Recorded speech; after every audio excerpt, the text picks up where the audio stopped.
जनकपुर वालों का भाव यही है, ठाकुर जी हमें छोड़ के कहीं नहीं जाते, ये बनवास बनवास रावण फावण उनको भोग हो, हमारो राम जी तो मजे से यार बैठे रबड़ी रसगुल्ला खा रहे। मारे जनकपुर का क्या अद्भुत भाव है।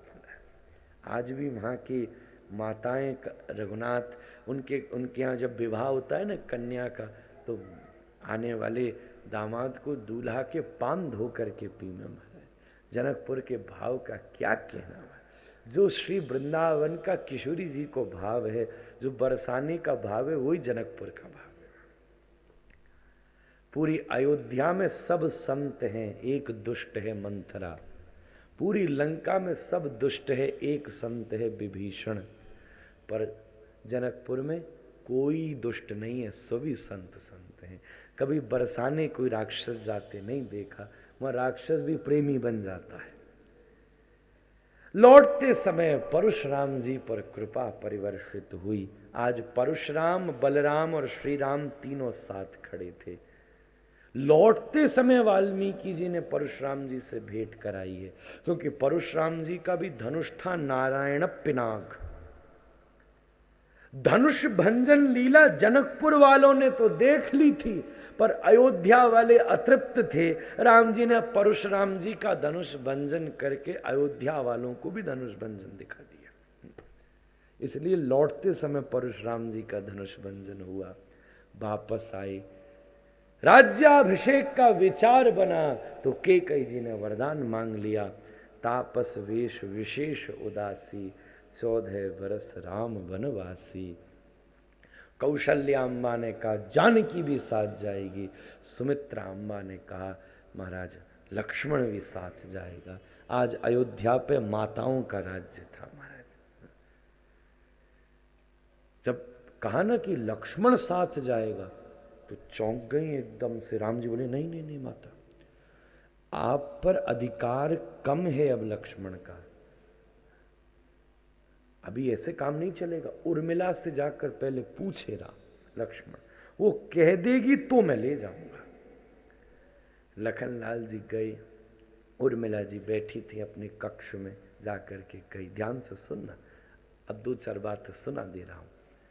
जाके कहा हे प्रिय, मैंने आज तक विवाह के पश्चात तुमसे कुछ न मांगा, अगर तुम्हारी इच्छा हो और तुम अनुमति दो तो बात ऐसी है कि सुमित्रा अम्मा ने मुझ पर कृपा करी है। पूरी अयोध्या का दुर्भाग्योदय हुआ है, पर लक्ष्मण का सौभाग्योदय हो गया है। मुझे राम जी की सेवा में जाने का सौभाग्य मिला है, पर मैं तुमसे पूछने आया हूं, तुम्हारी आज्ञा है मैं क्या वनवास में चला जाऊं? उर्मिला जी ने खड़ी हो गई, कहा हे स्वामी ये आपने क्या किया? क्या ये दिन दिखाने के लिए आप मुझे यहां लाए थे? मेरे पतिव्रत धर्म को आपको ऐसे ही नष्ट करना था? लखनलाल जी चौंके, क्या बात है हे प्रिय? नहीं तू जैसा बोले मैं। अरे मेरी बात तो सुनो, आपने राम जी के पास से मुझ तक जितने कदम रखे हैं ना, हर कदम पर मेरा अपमान किया है। अरे मेरा आनंद और मेरा प्रेम तब सफल नहीं है जब तुम आकर मुझसे पूछो कि मैं वन में चला जाऊं। मैं तो तब सौभाग्यशालिनी मानती जब राम जी के पास खड़े होकर ही आप कह देते मैं उर्मिला को जानता हूं, चलो राम मैं आपकी सेवा में चलता हूं। मैंने महर्षि सतानंद के चरणों में बैठकर बहुत दिन तक योग का अभ्यास किया है, मैं योगिनी हूं। इसलिए हे लखनलाल जी, हे स्वामी, जाते समय मेरे महल का दरवाजा बंद करके चले जाना। मैं आंख बंद करके बैठ रही हूं, जब 14 साल पूरे हो जाएं तो खोल के देख लेना, यहीं बैठी तो मैं प्राप्त हो जाऊंगी। पूरी अयोध्या में सबसे बड़ा वनवास है तो उर्मिला का वनवास। लखनलाल जी को शक्ति से बचाया, ये ऊपरी बात है कि संजीवनी बूटी ने बचाया, पर पूरे युद्ध में अगर लखनलाल संरक्षित रहे तो उर्मिला के तप से संरक्षित रहे। लखनलाल कंकड़ पे पत्थर रखते तो चीख उर्मिला की निकल जाती, तीर लक्ष्मण को लगते तो खून उर्मिला का बह जाता। ये उस पत्नी व्रत धर्म का शिरोमणि स्वरूप है। क्या चरित्र है उर्मिला का।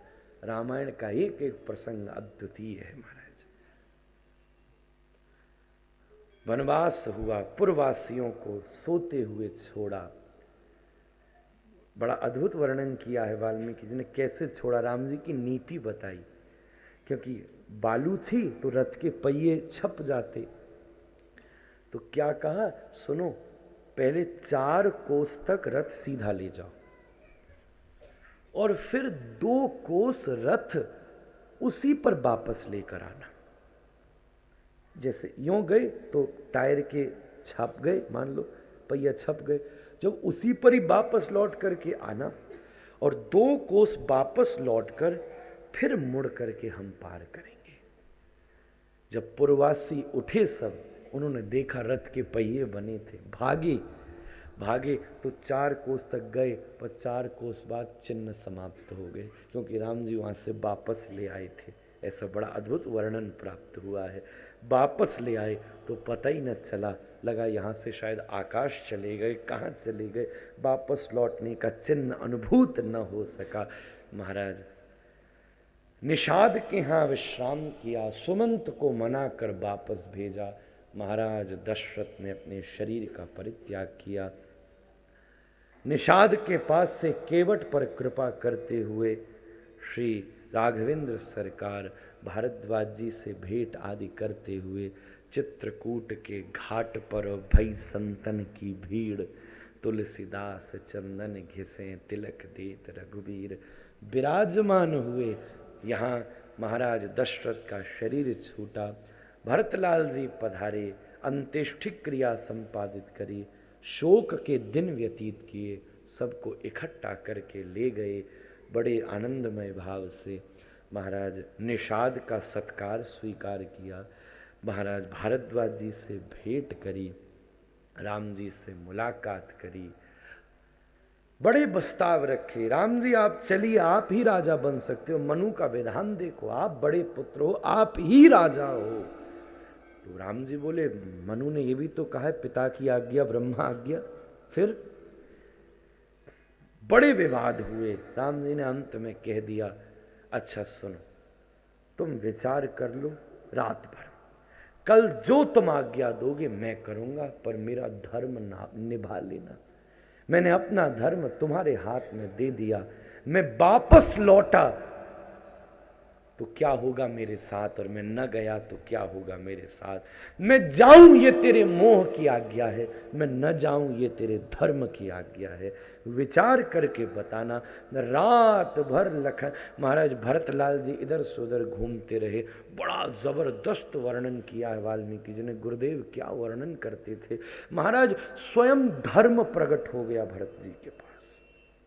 भरत जी मेरा धर्म निभा लेना, पृथ्वी गैया बनकर आ गई, मेरा भार उतारने आए प्रभु, वापस न ले जाना। देवता खड़े हो गए, हम त्राही त्राही कर रहे हैं, हमको बचा लेना, हमको संभाल लेना। सब ने प्रार्थना करी। जानकी जी और राम जी चांदनी के नीचे बैठे घूमते हुए भरत को देख रहे थे। जानकी जी ने पूछा, क्यों स्वामी बताओ, भरत निर्णय कर पाएगा? राम जी ने कहा, चिंता मत करो, भरत वो निर्णय करेगा जो आज तक वेद भी नहीं कर पाया। मेरा भरत पर पूरा विश्वास है। सवेरे मनु की पादुकाएं पहना करके वापस ले गए महाराज। ऐसा अद्भुत निर्णय हुआ। राघवेंद्र सरकार चित्रकूट से दंडकारण्य की तरफ बढ़े। जटायु जी से मुलाकात हुई, जटायु जी ने प्रणाम करवाया। जटायु महाराज दशरथ के बड़े अभिन्न मित्र हैं। महाराज कहा, राम जी आइए प्रणाम करिए मुझे। लखनलाल जी प्रणाम करिए। जानकी करने लगी, नहीं नहीं आप नहीं करना। राम जी बोले, भाई तुम्हारे बड़े जलवाए जंगल में, हमसे प्रणाम लेते हैं, आपको प्रणाम करते। जटायु जी ने इतिहास सुनाया। सुपर्णखा के नाक कान काटे, उसने रावण की बुद्धि खराब कर दी। मारीच स्वर्ण मृग बन करके आया। रघुनाथ पीछे गए, लखनलाल जी आवाज सुनकर के पीछे गए। ब्राह्मण के वेश में सीता जी का अपहरण किया, आभूषणों को लुटाती अशोक वाटिका के नीचे विराजमान कर लिया राम जी पधारे, उजड़ी कुटिया प्राप्त हुई, जटायु की अंत्येष्टि क्रिया संपादित करी, बन बन भटक करके खोज करी, हे खग हे मृग हे मधुकर श्रेणी, तुम देखी सीता मृग नैनी। महाराज शबरी के ऊपर कृपा परिवर्षित करी, हनुमान जी से मुलाकात हुई, हनुमान जी ने सुग्रीव से दोस्ती करा दी, उन्होंने रुमा छुड़वा दी, उसने रमा छुड़वाने में मदद करी, रुमा पर कृपा परिवर्षित हुई, बाली का उद्धार हुआ, 4 महीने वर्षा के प्रतीक्षा हुई। सुग्रीव सबको लेकर इकट्ठा हुआ, चुपचाप हनुमान जी को मुद्रिका दे दी।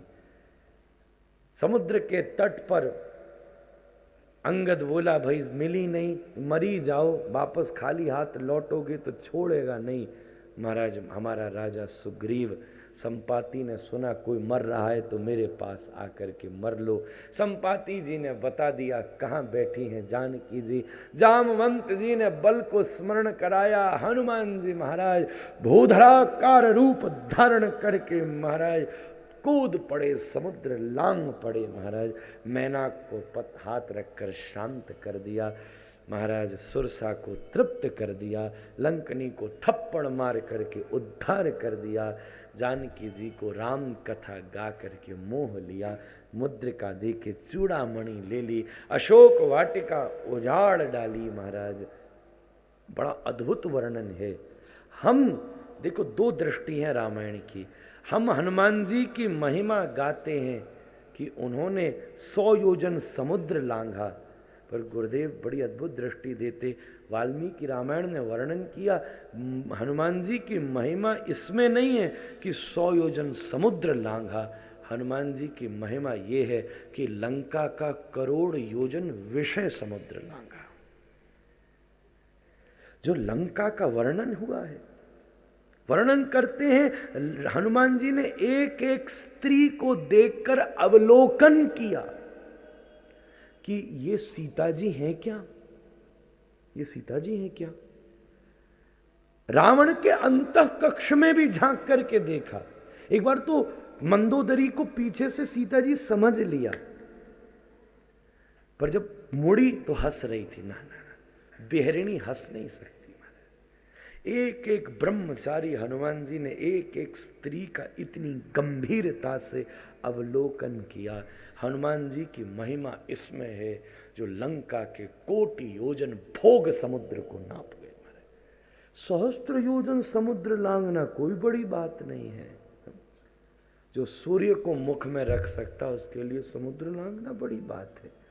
हम यहां महिमा जानते हैं, 100 योजन समुद्र लांघ गए। अंगद ने कहा था वो तो मैं भी लांघ सकता हूं, वापस आऊं ना आऊं इस बात की गारंटी नहीं, लांघ मैं सकता हूं। जामवंत जी बोले मैं भी जा सकता हूं, सब जा सकते, सब लड़ रहे थे मैं जाऊं मैं जाऊं मैं जाऊं। हनुमान जी की महिमा 100 योजन समुद्र लांघने पर नहीं है, कोटि योजन विषय समुद्र लांघने पर है। लंका में हनुमान जी की पूंछ पर आग लगाई, पूरी लंका में आग लगा करके श्री हनुमंत लाल जी वापस लौटे। रघुनाथ समुद्र तट पर आए, धनुष बाण चलाया। नल नील ने कहा पत्थर, नल नील से पत्थर डालने की आज्ञा मिली। सबने खूब पत्थर डाले, पुल बनाए। महाराज लंका में हल्ला हो गया, भाई हम युद्ध हार जाएंगे। क्यों? बोले राम जी के तो पत्थर भी तैरते हैं।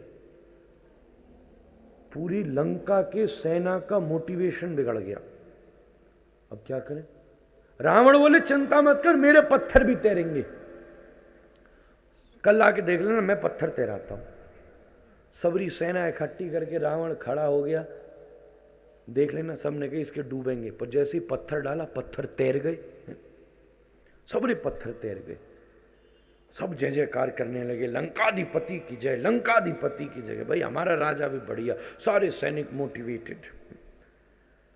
मंदोदरी कोने में ले गई, बोले देखो पत्नी से तो कुछ नहीं छुपाना चाहिए है, ये बाहर तो आपने सबको पटा लिया, पर असली बात हमको तो बताओ, आपके पत्थर तैरे तो तैरे कैसे? बोले मैंने पत्थर के कान में कह दिया तुझे राम जी की सौगंध है अगर डूबा तो मेरे पत्थर भी तैर गए। उसको भी मालूम है महाराज। पुल बना, अंगद को भेजा, रावण माना नहीं, भयंकर युद्ध प्रारंभ हुआ। लखनलाल जी को शक्ति लगी, हनुमान जी दवाई ले आए, कुंभकर्ण का, नरांतक, जम्बुमाली आदि का वध हुआ, अहिरावण का वध हुआ। महाराज आदित्य हृदय स्तोत्र का पाठ करते हुए नाभि भेदन करके रावण का उद्धार हुआ। बोले राजा रामचंद्र भगवान की। सीता जी से भेंट हुई। अग्नि परीक्षा क्या है? छाया सीता का अंतर ध्यान होना और पार्वती जी की सेवा ले रही मुख्य सीता का अवतरण हो जाना। फिर से वास्तविक सीता को लेकर के पधारे। लौटते समय केवट के ऊपर कृपा परिवर्षित करी। महाराज अयोध्या पहुंचे। भरत जी ने कहा आप राज्य संभालो। भरत नहीं नहीं नहीं, तुम ही संभालो भाई। भाई आप प्रभु आप ही संभालो, मनु की आज्ञा है, जिस चीज में विवाद उसका त्याग। तो मैं गुरुदेव वशिष्ठ को पूरा अयोध्या राज्य देता हूँ। सारे गुरुदेव वशिष्ठ सब खड़े हो गए। बहुत अच्छा, इतनी बड़ी तीर्थ यात्रा के बाद इतना बड़ा दान शोभनीय है, पर दक्षिणा, दक्षिणा क्या? बोले दक्षिणा में राज्य आप ही लीजिए। राम जी ने कहा पीछे छूटेगा नहीं। तब राम जी का राज्याभिषेक हुआ। राम जी और सीता जी मुख्य आसन पर विराज गए, तीनों भाई पीछे और हनुमान जी चरणों में। इस दरबार को प्रणाम करके राम कथा को विश्राम करता हूँ।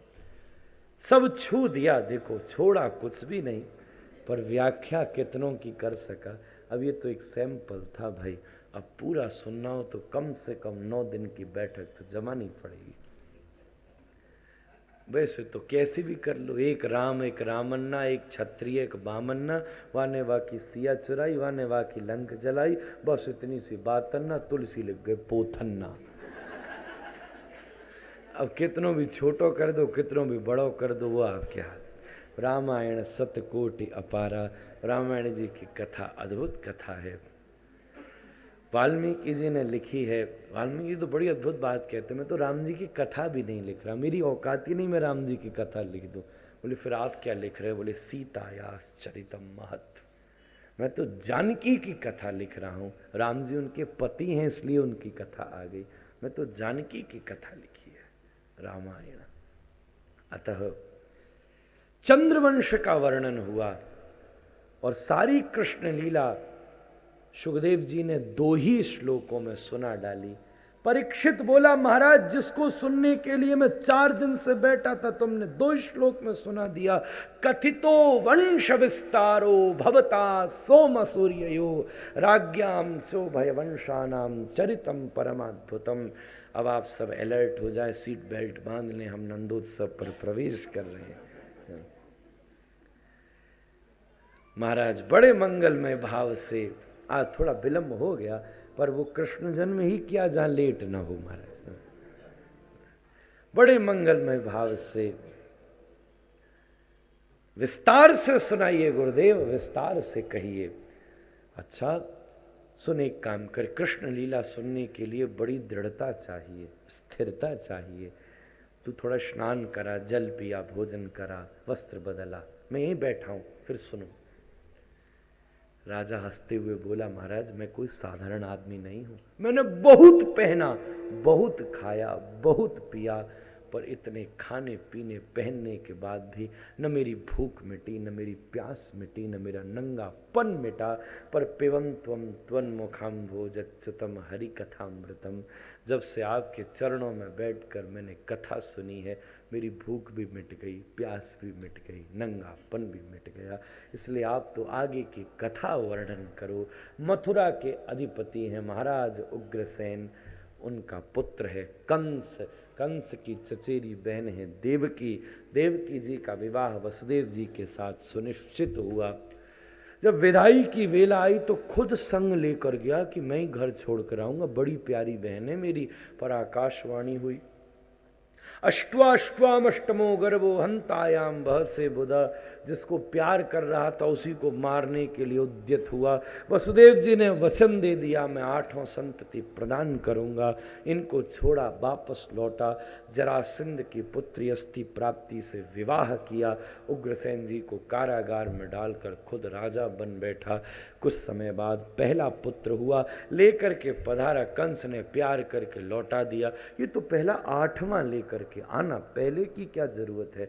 महाराज देवताओं ने नारद जी से कहा, अब तो आना ही कैंसिल करो भगवान, क्या जरूरत है, दुष्ट में दया आ गई और क्या चाहिए। नारद जी बोले, मैं अभी इसकी खोप अभी इसलिए असलियत निकालता हूँ, ये टेम्परेरी मामला है, इसका परमानेंट ये अंदर से क्या, अभी 10 मिनट रुको, अभी दिखाता हूँ। नारद जी जा कर के बोले, कंस तुझ जैसा मूर्ख मैंने आज तक जीवन में नहीं देखा। अरे तू ही बता, 5 उंगली हैं, मैं यहाँ से गिनूंगा तो 1 2 3 4 5, मैं यहाँ से गिनूंगा तो 1 2 3 4 5, मैं यहाँ से गिनूँ तो 1 2 3 4 5। अब पहली कौन सी और 5वीं कौन सी? दुनिया गोल है भाई, अब पहला कौन सा और 8वां कौन सा? वैसे ही दुष्ट गणित में कमजोर होता है, इसको समझ ही नहीं आया।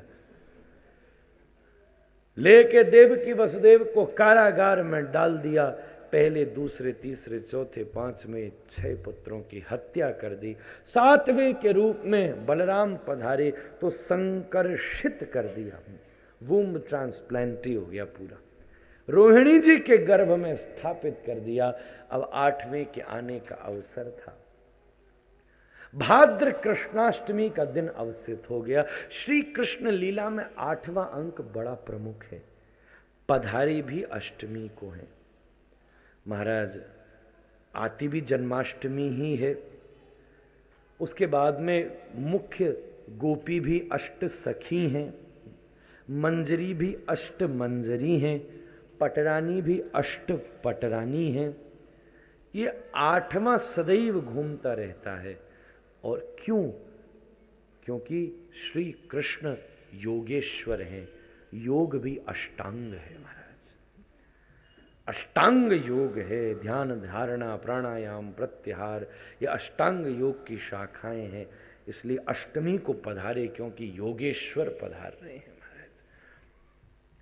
योग भी अष्टांग है, तिथि भी 8 है महाराज, पत्नी भी 8 हैं, सखी भी 8 हैं, सदैव 8 है। तभी मंदिर में बैठ के बाट निहारता रहता महाराज।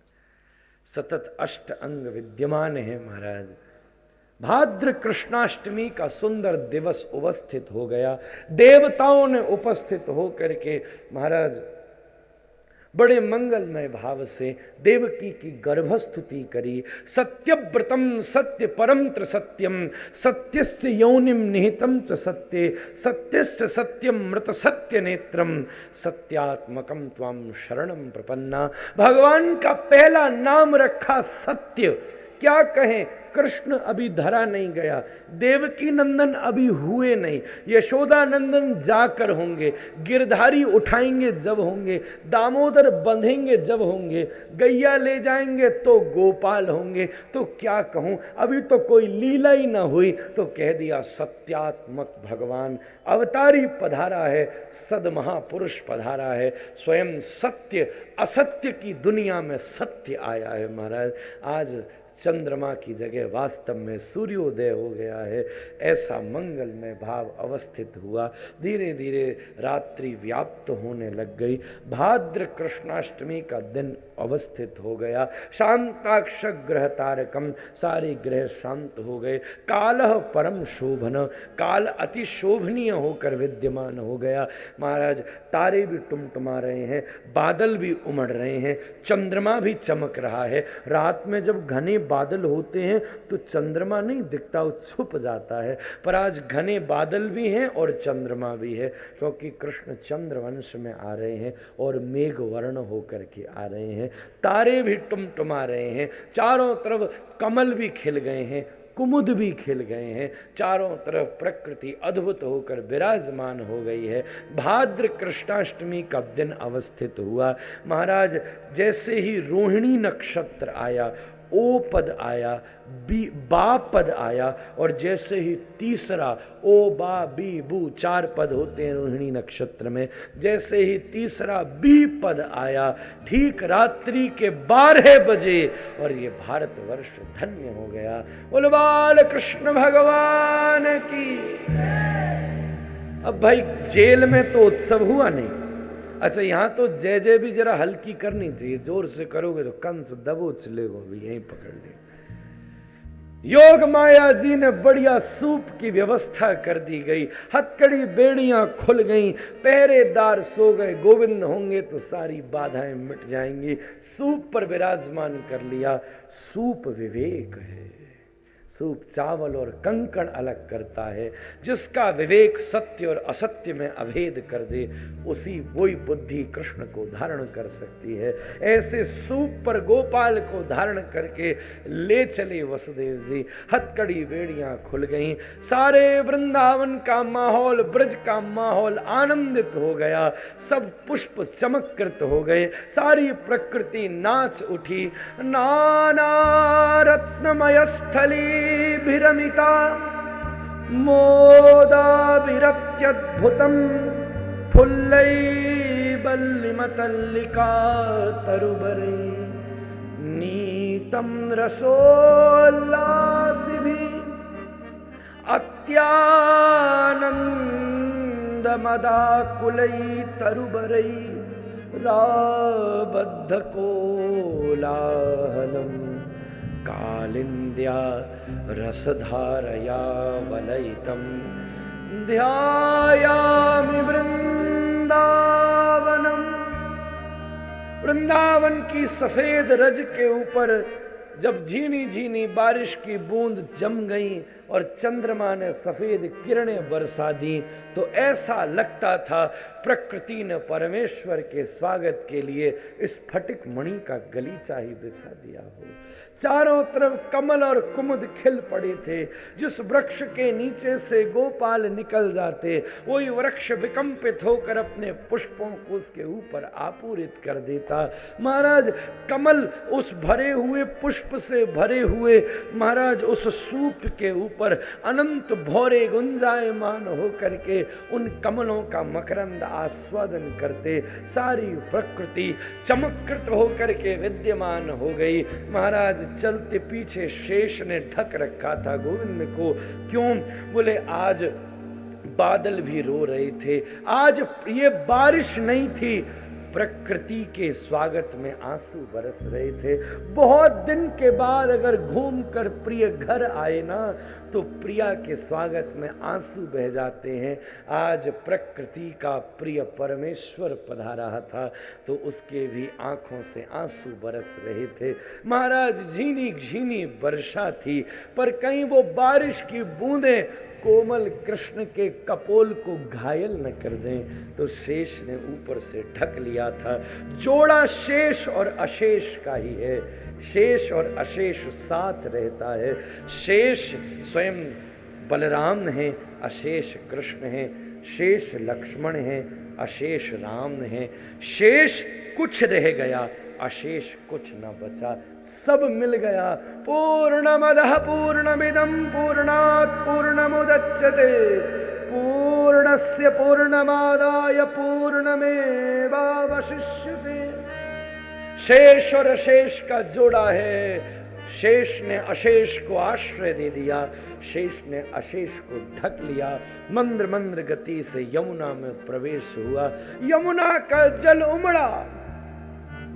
अब बलराम जी जेठ जी, हम जेठ जी बहू में घुसेंगे तो वो थोड़ी फुदकेगी महाराज। भाई जेठ जी काय को आ रहे हैं भाई जमुना जी में। मानो यमुना इसलिए उछली, ब्रज की पद्धति है, कोई महद पुरुष आए तो चरण धोए जाते हैं भाई। चरण धोवन के साथ घर में महात्मा को बुलाया जाता है। आज तो परमात्मा आया है, कोई न था, तो मानो जमुना जी ने कहा मैं ब्रज का प्रतिनिधित्व करती हुई गोविंद के चरण तो धो लूं। इसलिए जमुना जल उमड़ घुमड़ने लगा महाराज। यमुना की सहेली हैं गंगा, कावेरी, गोमती, व्यास, नर्मदा, चिनार। जमुना इनको कथा सुनाती हैं। इन्होंने कहा कभी अपने स्वामी का दर्शन भी तो करा। आज जब स्वामी पधारे तो यमुना ने हाथ उठा के बुलाया, आगम्यताम गंगे, आगम्यताम कावेरी, गोमती, व्यास, आ जाओ आ जाओ, मेरा प्रिय पधार रहा है। जब इतनी नदियां आवेंगी तो जल तो उमड़ेगा ही ना महाराज। जैसे ही थोड़ा जमुना जल कान से ऊपर जाने लगा तो ठाकुर जी ने चरण नीचे हटा के चरण स्पर्श करा के मनस्ताप को शांत कर दिया। मंद्र मंद्र गति से श्री वसुदेव जी नंद महल की तरफ बढ़े। सब लोग नंद महल में मूर्छित पड़े थे। यशोदा पर्यंक पर बेहोश थी। पास में एक जोड़ा पैदा था, एक लाला और एक लाली। तो सूप वाला लाला बिस्तर वाले लाले में संगमायित हो गया। वसुदेव नंदन नंद नंदन में मिश्रित हो गए महाराज। और लाली को लेकर के बड़े आनंदमय भाव से श्री वसुदेव जी वापस लौटे महाराज। लाली को लेकर वापस पधारे। रास्ते में जमुना जी ने को पार करते हुए फिर से महल में पहुंचे। हथकड़ी वेणियां लग गई, पहरेदार जाग गए, दरवाजे बंद हो गए। कन्या ने रोना प्रारंभ किया। कंस ने कहा मेरी मौत आ गई। जब आकर चरण पकड़कर कन्या को मारने का प्रयास किया तो हाथ से छूटकर अष्टभुजी देवी के रूप में प्रकट हो गई। सृष्टौ या सर्गरूपा जगदन विधौ, पालिनी या चरौत्री, संहारे चापि यस्या जगदिदमखिलं, क्रीडनं या पराख्या, पश्यन्ति मध्यमातो तदनु भगवती वैखरी वर्णरूपा, शाश्मद्वाचं प्रसन्ना विधिहरिगिरिशा, राधितालंकरोतु। हे कंस, तूने चरण पकड़े हैं, तुझे बताए देती हूं, तुझे मारने वाला व्रजमंडल में पैदा हो चुका है। कंस भयभीत होकर भागा। पूतना को बुलाया, पूतना को ड्यूटी दी, भाई 10 दिन में जितने बच्चा पैदा हुए हैं सबको मार। पूतना सजने चली गई। अब माता को 5 मिनट में तो सज के तैयार होवे नहीं न महाराज। हवाई जहाज भी छूट जाए पर वाह को श्रृंगार बट्टा जब तक न हो, कहीं जावनवारी ना हो, तो पूतना को तो कल तक हम सजवे के ताई छोड़ रहे हैं।